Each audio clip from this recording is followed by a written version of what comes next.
எல்லாருக்கும் வணக்கம். காலைல ஏஞ்சி மஜாவாக காலேஜுக்கு வந்துட்டேன். காலேஜுக்கு வந்தோன்னு தான் சொல்கிறானுங்க இன்றைக்கி பிளேஸ்மெண்ட் கிளாஸ்ன்னு. அதை நினச்சி கொஞ்சம் மன வருத்தம் ஆயிடுச்சு. ஏன்னா 4:30 மணிக்கு தான் வீட்டுக்கு விடுவாங்க.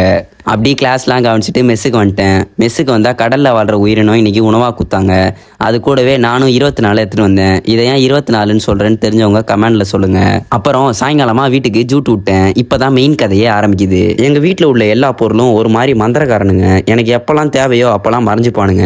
அதே மாதிரி இந்த செஸ் போர்டும் என்ன மந்திரம் போட்டான்னு தெரில. நானும் தேடுறேன் கிடைக்கவே இல்லை, மாயமாயிட்டான். சரி இவனும் கூட கண்ணாமூச்சி ஆட முடியாது, நான் புது போர்டே வாங்கிக்கிறேன்னு சொல்லி கடை கிளம்பிட்டேன். அப்புறம் நாளைக்கு லஞ்சுக்கு எடுத்துகிட்டு போகிறதுக்காக கொஞ்சம் சிக்கனை வாங்கிக்கின்னு மளிகை கடைக்கு போய் 10 தங்க முட்டைகளை வாங்கினேன். வாங்கினதுக்கப்புறம் நேராக பழக்கடைக்கு போய் விட்டமின் சிக்காக 6 மற்றும் 5 1 கிலோ எவ்வளோன்னு கேட்டால் 200 சொல்கிறாரு.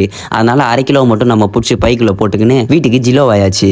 டெய்லி உங்களுக்கே தெரியும் செஸ் ப்ராக்டிஸ் ஆன்லைனில் தான் பண்ணிட்டு இருப்பேன். இன்னைக்கு ஆஃப்லைனில் போர்டெலாம் செட் பண்ணி விளையாடவும் கொஞ்சம் வித்தியாசமாக இருந்தது. இன்னைக்கு என்னோட ப்ராக்டிஸ் எந்த மாதிரி இருந்ததுன்னா, நான் ஏற்கனவே தோத்த கேம்லாம் அனலைஸ் பண்ணுவோன்னு சொல்லிட்டு ஆஃப்லைனில் போர்டை செட் பண்ணி அனலைஸ் பண்ணிட்டு இருந்தேன். 9:30 மணிக்கு ப்ராக்டிஸ் எடுக்க ஆரம்பிச்சேன்னா 12:30 மணிக்கு தான் ப்ராக்டிஸ் முடிஞ்சு.